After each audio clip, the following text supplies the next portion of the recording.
하나님 말씀 에스겔 3장 16절에서 21절입니다. 에스겔 3장 16절에서 21절입니다. 함께 합독하시겠습니다. 구약 성경 1153면 에스겔 3장 16절에서 21절입니다. 함께요.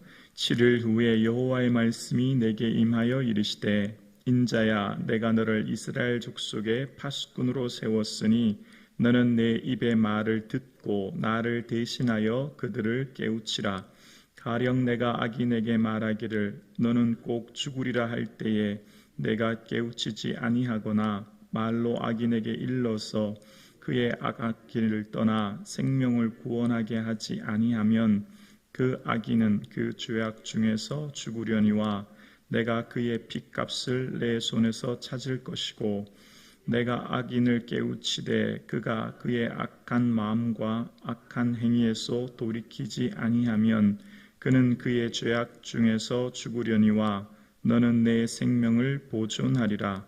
또 의인이 그 공의에서 돌이켜 악을 행할 때에는 이미 행한 그의 공의는 기억한 바 아니라 내가 그 앞에 거치는 것을 두면 그가 죽을지니 이는 내가 그를 깨우치지 아니하였음이니라. 그는 그의 죄 중에서 죽으려니와 그의 핏값은 내 손에서 찾으리라. 그러나 내가 그 의인을 깨우쳐 범죄하지 아니하게 하므로 그가 범죄하지 아니하면 정령 살리니 이는 깨우침을 받음이며 너도 내 영혼을 보존하리라. 아멘. 오늘 사랑하는 성도님들의 삶에 예수 그리스도의 은혜와 평강이 충만하기를 주의 이름으로 간절히 축복합니다. 아멘. 하나님께서는 하나님의 택한 사람들을 세우실 때 가장 먼저 말씀을 주십니다. 오늘 본문 16절에 보면 7일 후에 여호와의 말씀이 내게 임하여 이르시되라고 시작하고 있는데 하나님께서는 이 에스겔 선지자의 가정, 집안이 제사장 집안인 것을 이전 에스겔 1장을 통해 밝히셨고요. 제사장이면 나름대로 아마 제사장에서 일할 수 있는 모든 교육이나 준비를 하였던 것을 추측해 볼 수 있습니다. 오늘날 우리로 말하면 신학생으로 신학교육을 받았다 이렇게 생각할 수 있죠.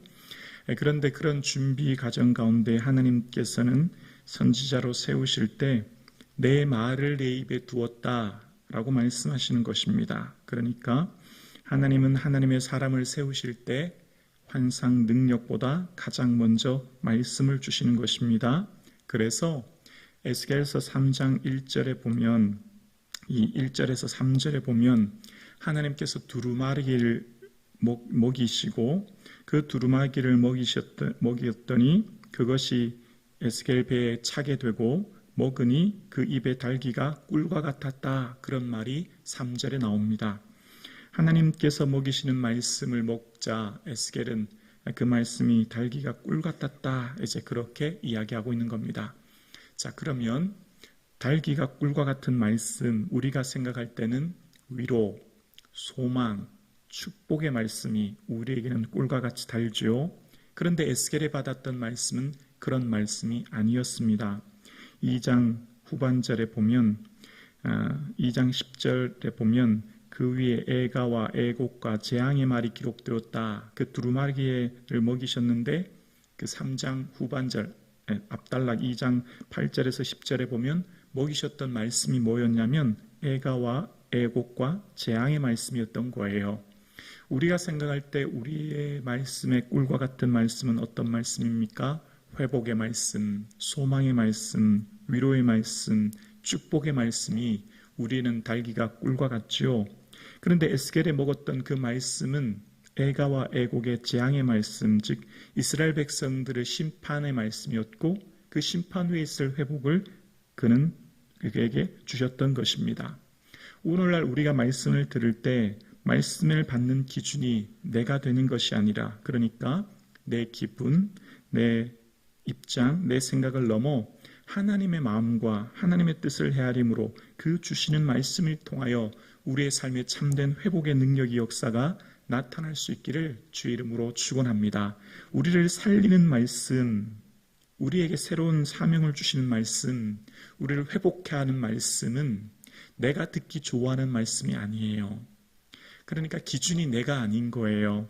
내 생각에 좋은 말씀, 내가 듣기 좋은 말씀, 내가 내 입장에 좋은 말씀을 넘어 하나님이 우리를 살리시고 새롭게 하시는 말씀은 내 기준을 넘어 말씀하시는 하나님의 말씀인 것이지요.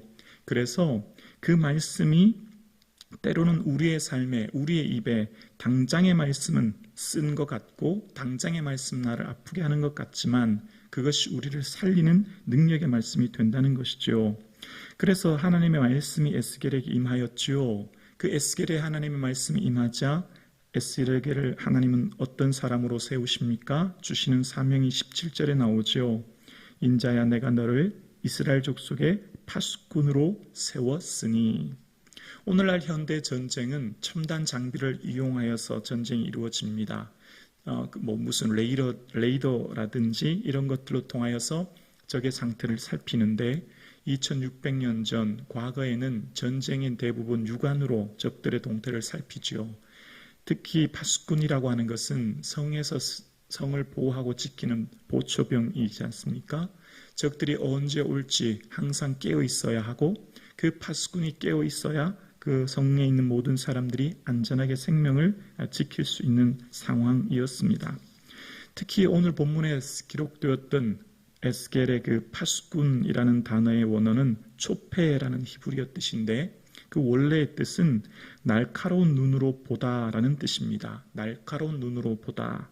그러니까 날카로운 눈으로 보다라고 하는 이 의미는 대부분 감찰이란 의미로 단어로 쓰일 때가 많습니다. 여기서 쓰이는 감찰은 사정기관에서 하는 감찰을 말하는 거예요. 무슨 감사원이나 무슨 검찰에서 하는 감찰 같은 경우지요. 그러니까 그들의 삶을 낱낱이 살피고 그들을 단체의 구성원의 규율과 행동을 살피는 것을 말하는 것입니다. 지금 에스겔에게 하나님께서 초페라고 하는 임무를 주셨고 그 초페라고 하는 임무, 파수꾼이라고 하는 임무는 총이나 칼로부터 적들로부터 백성들을 보호하는 게 아니라 오히려 백성들의 삶을 일일이 살피고 백성들의 삶에 잘못은 없는지 그들을 돌이키게 하고 그들의 삶 가운데 하나님의 말씀대로 살지 않을 때 말씀을 주어 그들을 깨우쳐 살게 하는 것, 그것이 에스겔에게 주어진 사명이었습니다. 그래서 하나님께서는 에스겔에게 파수꾼을 세우신 뒤에 뭐라고 말씀하셨냐면 17절 후반절인데요. 너는 내 입의 말을 듣고 라고 이야기합니다. 내 입의 말을 듣고 하나님 말씀을 듣고 조금 전에 두루마리 입을 말씀을 주셨죠. 그리고 말씀을 듣고 나를 대신하여 그들을 깨우치라 라고 이야기합니다. 하나님을 대신해서 하나님이 주시는 말씀을 듣고 백성들에게 하나님 말씀을 전함으로 깨우치라는 겁니다. 그들을 살려내라는 것입니다. 그래서 하나님께서는 에스겔을 통하여서 초페라고 하는 파수꾼이라고 하는 사명을 주셔서 그들의 삶을 살리고 생명을 주고 회복케 하라 라고 말씀하고 계신 것을 보게 되었습니다.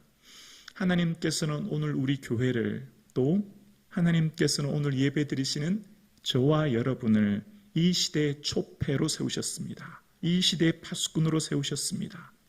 저와 여러분이 깨어 있어야 합니다. 저와 여러분이 영적으로 깨어 있어 여러분의 가정을 지키며 교회를 지키며 민족을 지킬 수 있는 초패의 사명, 파수꾼의 사명을 감당할 수 있기를 주의 이름으로 축원합니다. 파수꾼은 내 말을 듣고 그 나를 대신하여 하나님 말씀을 듣고 하나님을 대신하여 이 시대를 살리는 자들입니다. 하나님 말씀을 우리는 말씀을 통해 듣고 하나님 마음을 품고 하나님을 대신하여 백성들, 사람들을 살리는 사명이 저와 여러분에게 주신 사명이죠. 그래서 하나님께서는 오늘 저와 여러분이 말씀에 깨어 있으므로 죽어가는 영혼들을 살리는 초패의 사명을 주셨습니다. 저와 여러분은 성을 지키는 파수꾼이 졸거나 쉬면 적들로부터 공격을 당하듯이 하나님께서는 세우신 교회들로 하나님의 촉폐의 사명을 감당하게 하십니다. 그래서 교회는 깨어 있어야 합니다. 그래서 교회는 늘 말씀을 들어야 하죠. 하나님께서는 에스겔에게 촉폐라고 하는 파수꾼이라고 하는 사명을 주시면서 18절로 21절에 네 가지 경우의 상황을 말씀하시는데요. 먼저 18절에는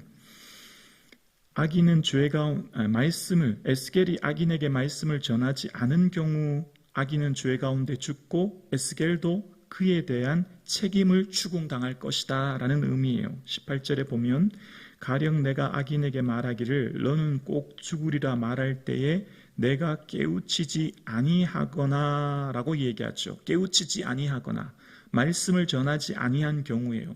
하나님께서 주신 말씀을 내가 전하지 아니하면, 그들이 깨우치지 아니하면 18절 후반절에 뭐라고 하죠? 그 악인은 그 죄악 중에서 죽으려니와 내가 그 핏값을 네 손에서 찾을 것이다 라고 이야기하십니다.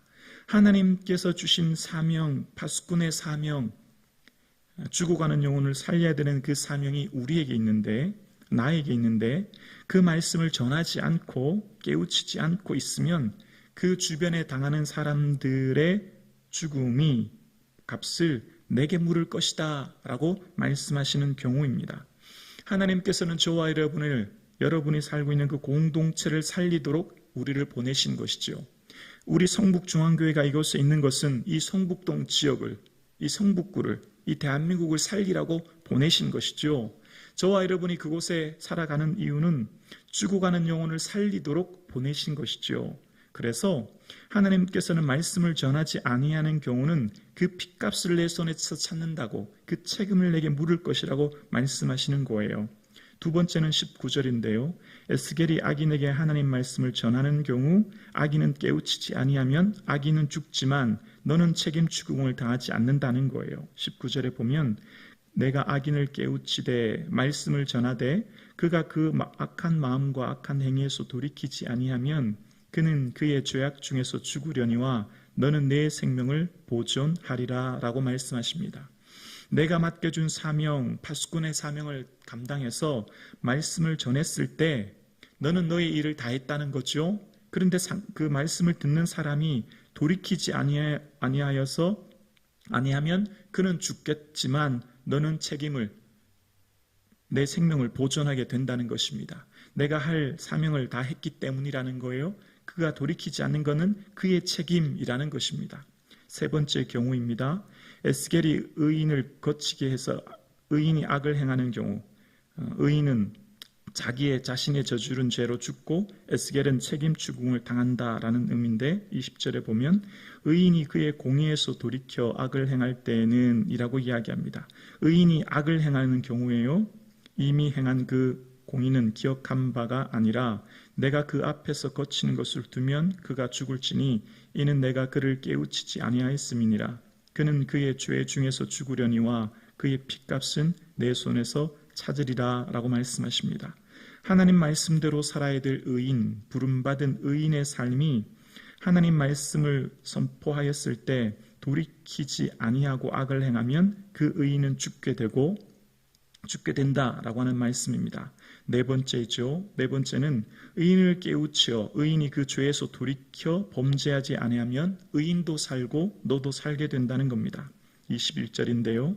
그러나 내가 그 의인을 깨우쳐 범죄하지 아니하게 하므로 그가 범죄하지 아니하면 정령 살리니 이는 깨우침을 받음이며 너도 내 영혼을 보존하리라 말씀하세요. 의인을 깨우쳐서 그가 범죄에서 돌아오게 하여 회개케 하면 그 의인도 살고 너도 살게 된다라고 하는 말씀입니다. 하나님께서는 오늘 이 시대에 저와 여러분을 파수꾼이라고 하는 사명을 주시고 절망적인 시대에 하나님 말씀으로 이들을 깨우쳐 살게 하는 생명의 말씀을 주셨습니다. 참된 회복은 이 땅에 어디에서 나옵니까? 말씀에서 나오는 거예요. 참된 회복은 어떤 사람이나 어떤 환경에서 나오는 것이 아니라 살아계신 하나님의 말씀으로부터 우리를 살리고 우리의 삶을 회복하게 하며 그 말씀이 우리의 영혼을 새롭게 하는 것입니다. 그래서 말씀을 들은 말씀으로 먼저 우리가 새롭게 회복된 우리는 우리에게 주신 말씀을 죽어가는 영혼들에게 살릴 생명의 말씀을 선포케 하시고 그들로 통하여서 생명을 얻도록 죽어가는 영혼들이 깨우쳐 돌아와 생명 얻도록 하는 사명이 우리에게 있는 것입니다.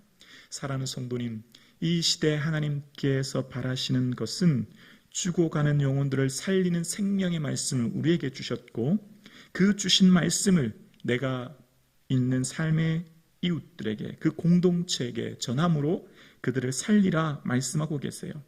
다른 선지자와 달리 에스겔을 통하여 말씀하신 하나님은 내가 말씀을 전하지 아니하면 말씀 전하지 아니하여 그들이 깨우치지 않고 죄에서 돌이키지 아니하면 핏값을 내 손에서 찾는 책임을 물을 것이다 라고 하는 엄중한 말씀을 하고 계신 것을 보게 되어집니다.